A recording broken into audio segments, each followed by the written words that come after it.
Desa dan BPD Kabupaten Pangandaran, Ketua Organisasi Kependidikan, Ketua Organisasi Kesehatan Kabupaten Pangandaran, hadirin sekalian yang saya hormati, saya katakan dicurahkan baginda kita Nabi Agung, Nabi besar Muhammad, untuk keluarganya, sahabatnya, dan kita sekalian umat yang patuh dan taat padanya. Hadirin sekalian, satu momen yang membahagiakan, satu silaturahmi yang cukup berbahagia. Hari ini pemerintah Kabupaten Pangandaran mengadakan silaturahmi akbar halal bihalal setelah kita semua 1 bulan penuh melewati bulan yang penuh barokah, melaksanakan ibadah saum kita, puasa kita, membuat amalan lain dan lain sebagainya. Hari ini kita berkumpul bersilaturahmi untuk menyempurnakan ibadah kita, untuk menyempurnakan ibadah kita. Mudah-mudahan kita termasuk umat yang meraih kemenangan, hadirin sekalian. Hadirin sekalian yang saya semangatkan, tentu ada yang mengatakan telur bergesek dalam satu keranjang, atau telur yang bergesek yang dalam satu keranjang, hadirin sekalian. Tentu saya, Pak Wakil, dan seluruh pejabat pemerintah setiap hari bersilaturahmi, berkoordinasi, bermitra dengan DPRD, dengan warga masyarakat Pangandaran. Tentu ada gesekan, tentu ada hal-hal yang cara pandang mungkin berbeda, mengakibatkan situasi yang dinamis, hadirin sekalian. Pada kesempatan yang berbahagia ini, tentu saya atas nama pribadi, keluarga, dan seluruh pemerintah Kabupaten Pangandaran mohon maaf yang sebesar-besarnya. Mudah-mudahan kita semua kembali kepada fitrah, meraih kemenangan, kembali kepada kesucian. Hadirin sekalian yang saya hormat, saya banggakan. Hadirin sekalian yang saya banggakan, saya juga ingin menyampaikan kalau halal bihalal sekarang mengundang seluruh ASN. Saya dengan Pak Wakil, ini adalah merupakan halal bihalal yang terakhir berdasarkan Undang-Undang Nomor 10 Tahun 2026. Kebetulan Mahkamah Konstitusi, saya dan Pak Wakil akan mengakhiri masa baktinya ketika Bupati dan Wakil Bupati yang baru hasil pemilu 2004 dilantik, diperkirakan antara bulan Januari sampai dengan Februari. Oleh karena sekalian, tentu sebagai manusia, tentu banyak kekurangan, banyak kelemahan, banyak janji yang belum terpenuhi, visi konsep pemikiran yang belum terlaksanakan dengan baik. Oleh karena itu, kesempatan yang berbagai saja mohon maaf yang sebesar-besarnya, hadirin sekalian. Adapun kalau ada kebaikan, saya kira itu bukan hebatnya bupati.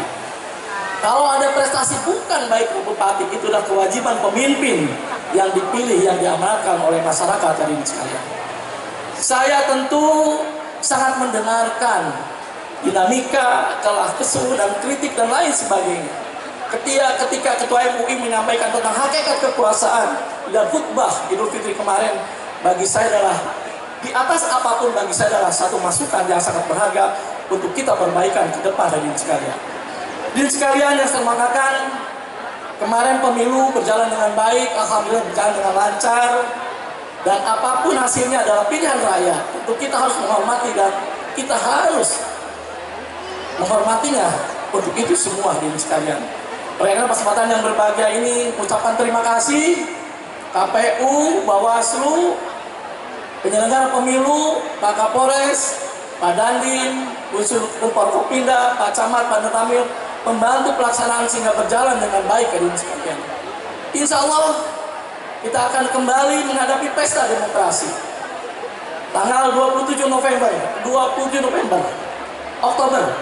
20 Oktober kita akan kembali ke TPS untuk memilih pemimpin, bupati, wakil bupati, hadirin sekalian.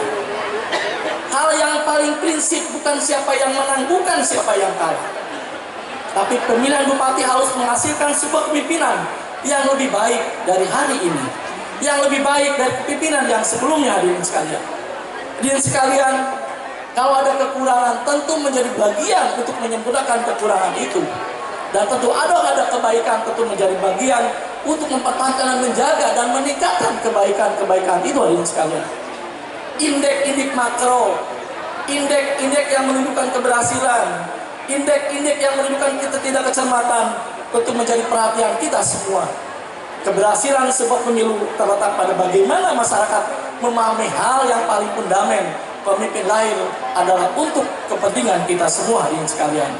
Tentu saya kira kami pemerintah daerah akan mendorong bagaimana tercipta satu kondisi di mana pemilu bisa berjalan dengan baik dan memberikan pencerahan hal-hal yang bersifat politis, hal-hal yang bersifat sosialis, hal-hal yang bersifat manfaat bagi kehidupan masyarakat banyak, hadirin sekalian. Hadirin sekalian yang saya banggakan, kita termasuk daerah yang banyak dikunjungi ketika hari libur, hari cuti bersama menghadapi lebaran, hadirin sekalian. Sampai hari kurang lebih ada 200.000 orang yang datang ke Pangandaran, hadirin sekalian. Hampir mendekati 4 miliar dari sisi restribusi pariwisata, hadirin sekalian. THR sudah lewat. Saya ingin mengucapkan terima kasih, ya. Tidak ada kemacetan yang luar biasa. Pak Kapolres dan jajarannya mengatur sedemikian rupa, ya, mengatur sedemikian rupa sehingga saya bisa nyenyak tidur di pagar gunung, hadirin sekalian, tidak usul ke lapangan. Terima kasih Pak Kapolres dan jajaran. Saya menyampaikan jempol yang 11, ya. Mudah-mudahan Pak Kapolres terus, ya, meningkatkan kerjasama yang baik dengan pemerintah Kabupaten Pangandaran, hadirin sekalian.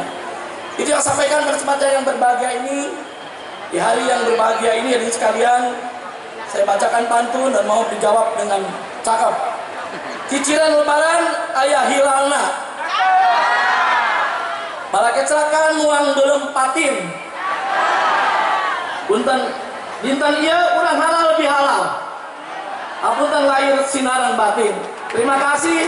Bila taufiq wal hidayah. Wassalamualaikum warahmatullahi wabarakatuh. Bisa hadir ke Pangandaran jauh-jauh untuk bisa bertemu bersilaturahmi dengan kita semua, untuk berbagi ilmu tentunya dengan kita semua. Untuk itu selanjutnya kita akan datang bersama pastinya penyampaian mau'izatul hasanah yang akan disampaikan oleh guru kita tercinta yang alhamdulillah sudah hadir hari ini di tengah-tengah kita. Maka dari itu marilah kita luruskan hati untuk sama-sama bertawabul ilmi, mendapatkan ilmu dari beliau, dan semoga apa yang beliau nanti sampaikan dapat meningkatkan keimanan dan ketakwaan kita. Untuk itu langsung saja ke dalam mukarram Bapak Profesor Dr. Haji Zainal Abidin.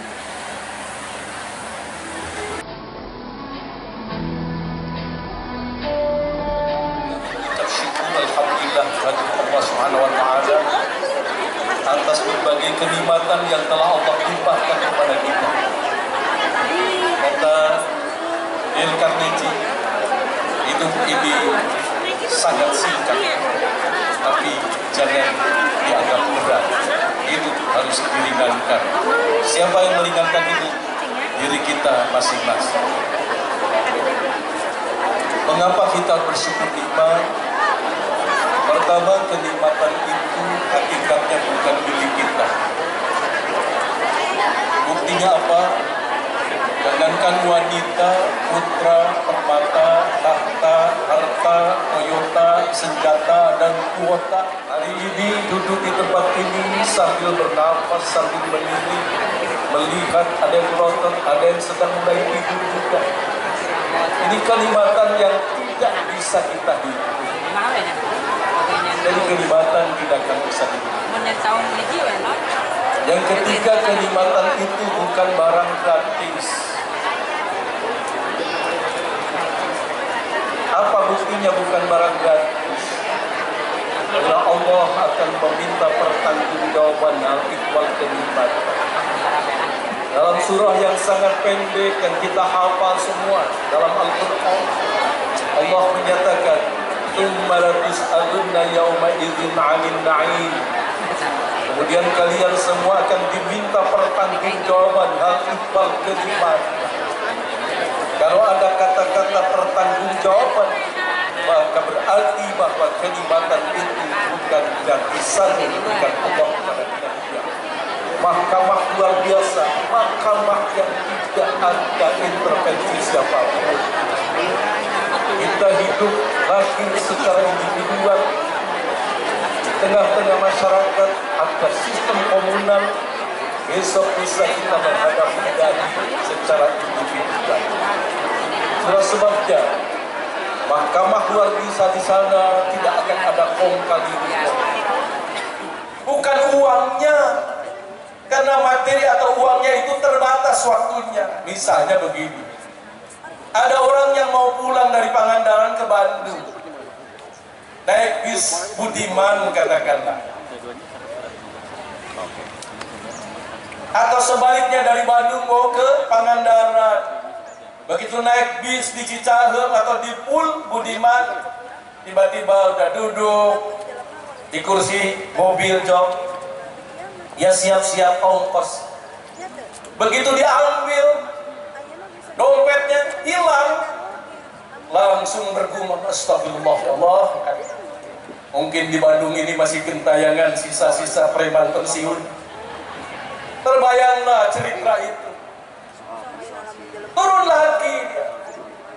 Akhirnya nunggu di ruang tunggu stasiun itu, terminal itu. Ya Allah Gusti, mau pulang lagi ke tempat tadi, uang saya habis. Apalagi mau pergi ke Pangandaran. Tiba-tiba ada orang yang lewat itu kan, kenapa? Seperti bingung. Ada apa? Aduh Pak, saya mau pulang ke Pangandaran, nggak punya ongkos, habis. Cukup 100.000. Insya Allah dicukupkan Pak. Ini dari saya. Dikeluarkanlah 100.000 untuk membantu orang yang sedang kesulitan itu. Diangkatlah uang 100.000 di atas ubun-ubun. Atur nuhun, terima kasih. Ya Allah, ya Allah. Jadi saya bisa bertemu dengan keluarga, ya Allah. Diangkat 100.000. Pertanyaannya, begitu masuk naik lagi dengan pedek, pegang terus sakunya, takut hilang lagi. Berangkatlah bis menuju Pangandaran. Tiba-tiba sampai Cileunyi, sudah ada kondektur ngumpul ongkos tadi. Uang 100.000 itu dikeluarkan lagi, sudah tidak ada sisa serupiah pun. Tapi tiba di Pangandaran, ada sesuatu yang tidak akan pernah hilang. Apa yang tidak pernah hilang? Kebaikan orang tadi, bukan 100.000-nya. Inilah hakikat sedekatin jariyah, sedekah yang terus mengalir. Bukan 100.000-nya, 100.000 sudah habis di Cileunyi. Kebaikan itulah yang tidak akan pernah hilang pada benak orang yang dibantu tadi. Kembali kepada jati diri kita, asal mula penciptaan kita. Saya ibaratkan ini.